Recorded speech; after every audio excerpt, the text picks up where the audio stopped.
Hey, thanks for watching. I'm not going to take up much time, I only need 4 minutes, but in that 4 minutes I'm going to give you a quick summary of primary prevention of sexual violence and a few of the big ideas around it. So to begin, here's a quick story.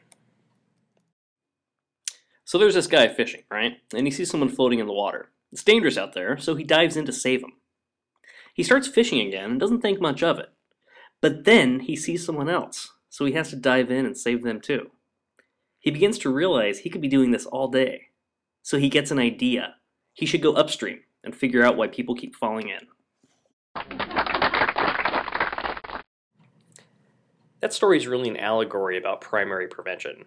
That fisherman realizes he's not able to rescue every single person that falls into the stream, and that in order to have a real effect and to stop these things, he's going to have to go upstream to figure out why people are falling in. Maybe it's a broken bridge. Maybe it's a slippery bridge. In any case, if he can figure out the root cause, he can stop it. When we say primary prevention, we're really talking about something simple. We're talking about stopping sexual violence before it has a chance to happen. We're talking about moving upstream. And so we hear talk about these one-shot presentations that maybe they're not working, but certainly they're useful. They raise awareness. They might even recruit helpers or get stakeholders on board to be a part of our program or a part of our cause. But we know from people who study this stuff that it's not really moving upstream in the way that we would like. It doesn't have the significant attitude change. We don't see the kinds of behavior change that we would like to see in something that we would call prevention. So what's prevention? How do we know it's effective? What we're really after here is comprehensive strategies. So take that little fellow in the bubble there. The things that he brings to the table are his own knowledge, beliefs, and history. The ways that we can affect that individual just one-on-one is with education, is with building skills and giving him tools. Now, it's going to expand to the right a bit, and when it does, we'll see another level, another layer of influence, and a cat meowing. Okay, that was awesome. So one level out, strategies that address the relationship level will look at the influence of parents, siblings, peers, etc. Okay, and one layer out, we have community level strategies that look at norms, customs, people's experiences with institutions like schools, churches, or the criminal justice systems. These might be some of your larger partnerships or big events.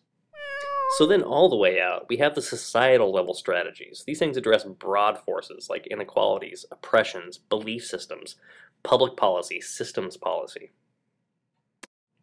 So why the ecological model?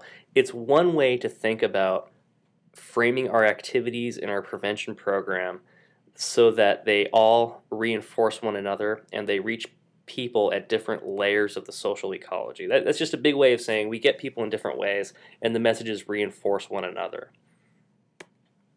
We have a way that does this kind of naturally called community development, but I won't go into that today, but if you're curious, I'd be more than happy to talk about it. Prevention needs to be relevant. It needs to be culturally relevant. It needs to be linguistically relevant. It needs to match the values of the community that you're working in.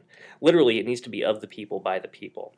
We, again, have a method for doing this that involves people directly in the prevention activities that they're engaging in called community development, but I won't go into it.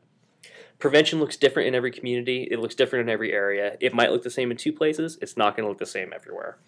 The one big thing to think about is that a logical connection with going upstream. So saying, why am I doing this? What is the connection with prevention? What is the connection with what we're doing? That's the key here.